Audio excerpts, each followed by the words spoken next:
बेरोजगार दिवस के रूप में घोषणा किया है और हमने तय किया कि भले उनके भक्त उनके जन्मदिन पर केक काटें, लेकिन इस देश के करोड़ों नौजवानों की नौकरी छीनने वाले शख्स को इस देश का युवा याद करेगा तो अपने अंदाज में याद करेगा। और हमने तय किया था कि देश भर में हम लोग मशाल जुलूस निकालेंगे और उनका पुतला दहन करेंगे। दोस्तों, भारत के इतिहास में आज तक ऐसा कोई प्रधानमंत्री नहीं हुआ था जो अपने ही देश के तमाम संस्थानों को बेच डाले। जब से नरेंद्र मोदी सत्ता में आए हैं, आप लोग को याद होगा 2014 में जब पहली बार सत्ता में आ रहे थे, उसके पहले 2013 का उनका यूट्यूब का वीडियो देख लीजिए। उसमें वो कह रहे हैं कि हम जब सत्ता में आएंगे तो देश में 2 करोड़ नौजवानों को हर साल नौकरी देंगे। आज उनके सत्ता में आए हुए 7 वर्ष हो गए, लेकिन 2 करोड़ रोजगार देने की तो बात छोड़ ही दीजिए, बल्कि जो नौकरियां यहाँ पर थी उसको भी वो खा गए। अभी खबरें चल रही हैं कि SBI से 30,000 कर्मचारियों की छटनी होगी। बड़ी संख्या में देश में सैलरी पाने वाले लोगों की छटनी हुई है। जरा सोचिए, 10-10 वर्षों से सैलरी पर काम करने वाले लोगों की सैलरी अगर अचानक आप खत्म कर देंगे तो उनकी जिंदगी का क्या होगा। देश के अंदर कोरोना के नाम पर लॉकडाउन लगा, देश के करोड़ों मजदूर इधर से उधर हो गए। आज सदन चल रहा है, सदन में जब ये सवाल पूछा कि आप आंकड़ा बताइए कि कितने मजदूर मरे हैं लॉकडाउन में, तो मोदी सरकार के मंत्री ने कहा कि हमें नहीं मालूम है। उनको नहीं मालूम कि कितने मजदूर दर-बदर हो गए, उन्हें नहीं मालूम कि उनके भयानक लॉकडाउन से कितने मजदूरों की मौत हो गए। हम किसान मजदूरों के बच्चे हैं, हमारे भाइयों की मौत हुई है, हमारे भाई रेलवे में ट्रैक पर काटे गए हैं इसी लॉकडाउन के दौर में, लेकिन उनका कोई आंकड़ा नहीं है। दोस्तों, आप जानते हैं गरीबों के मौत का कोई आंकड़ा नहीं होता, और अमीर आदमी एक मरे तो पूरा देश उसके याद में शोक मनाता है। हजारों गरीब मारे गए, हजारों मजदूर मारे गए, लेकिन उनका कोई आंकड़ा हमारे देश के अंदर नहीं है।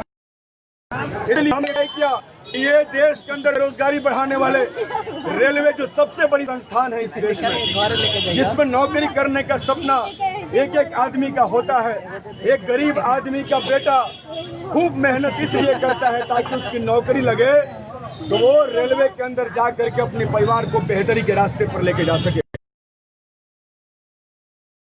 अब सबको बेचा जा रहा है। BSNL को घाटा दिखाया गया, एयरलाइन को घाटे में दिखाया गया, भारत पेट्रोलियम को घाटे में दिखाया गया, ONGC को घाटे में दिखाया गया, और सारे संस्थानों को घाटे में दिखाकर जो आज़ादी के 73 वर्षों तक आज तक कभी घाटे में नहीं रहे, उनको घाटे में दिखा करके उनको बेचने की कोशिश हो रही है। अपने यारों के हाथों में, जिन यारों के पैसे से ये अय्याशी करते हैं, जिन यारों के पैसे से ये वोट खरीदते हैं, जिन अपने यारों के पैसे से बड़े बड़े टीवी चैनल के एंकर को खरीदते हैं, उन्हीं अपने यार अंबानी और अडानियों को देश के तमाम संस्थानों को बेच देना चाहते हैं। हमने कहा कि हम लोग गांव के रहने वाले लोग हैं, हम जमींदार नहीं हैं, हम गरीब हैं, हमारे पास इतना पैसा नहीं है कि हम जो है शहरों में जाकर के दुकान खोल लेंगे। हमारे पास 20 लाख 30 लाख रुपया नहीं है कि हम आत्मनिर्भर हो जाएंगे। आपका बैंक लोन नहीं देता, आपका बैंक मुद्रा लोन नहीं देता, गरीबों को आगे बढ़ने के लिए कोई लोन नहीं देता है। तो हमारे लिए आत्मनिर्भर बनने का कोई रास्ता नहीं है। हमारे लिए एक ही मात्र रास्ता था, ये गरीब भूमिहीन का बेटा भी, मजदूर का बेटा भी अपने दिमाग से, टैलेंट से मेहनत करता तो IAS बन सकता था, बन सकता था, ग्रुप D में जा सकता था। लेकिन मोदी ने इस रास्ते को ब्लॉक कर दिया। अब कोई गरीब का बच्चा अब्दुल कलाम नहीं बन सकता है, अब कोई गरीब का बच्चा बड़ा अधिकारी नहीं बन सकता है, क्योंकि सारी चीजों को प्राइवेट किया जा रहा है और प्राइवेट जगहों पर गरीबों को जगह नहीं मिलता। उदाहरण आपके पास है, प्राइवेट स्कूलों में गरीबों को शिक्षा नहीं मिलती, प्राइवेट अस्पतालों में गरीबों को दवाइयाँ नहीं मिलती। ठीक उसी तरीके से प्राइवेट रेल में गरीबों को नौकरी नहीं मिलेगी, और नौकरी मिलेगी तो कौन सी नौकरी? वही गुजरात वाली नौकरी जहां एक कमरे में 10 लोग रहते हैं, 12 घंटा मेहनत करते हैं और 8,000 वेतन मिलता है। हमें नहीं चाहिए। हम आज़ाद भारत के निवासी हैं, हमारा लोकतांत्रिक अधिकार है, सरकारी नौकरी करना हमारा राइट है। हम अपने तमाम नौजवान दोस्तों को आज चेतावनी देने आए हैं कि आप सचेत हो जाइए, मोदी की भक्तिगिरी करना छोड़ दीजिए। यह आदमी किसी का नहीं है, यह आदमी किसी जात का, किसी समाज का नहीं है। नौकरियां खत्म हो जाएगी तो सारे जाति बिरादरी के लोग सड़क पे आ जाएंगे।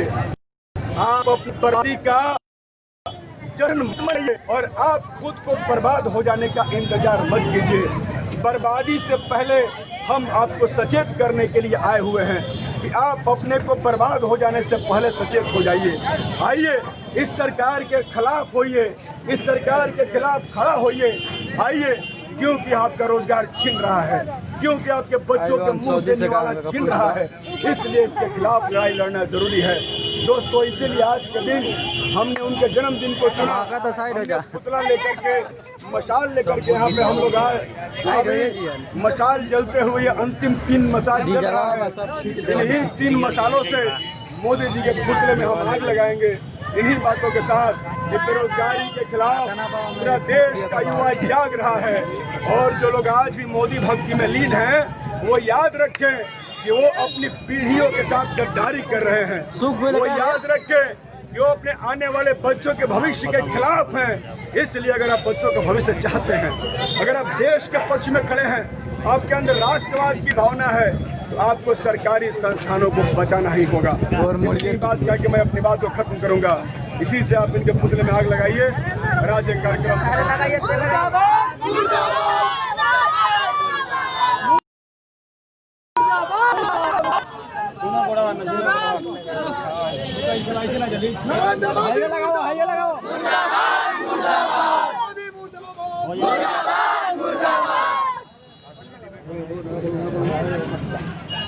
धरा के लगा।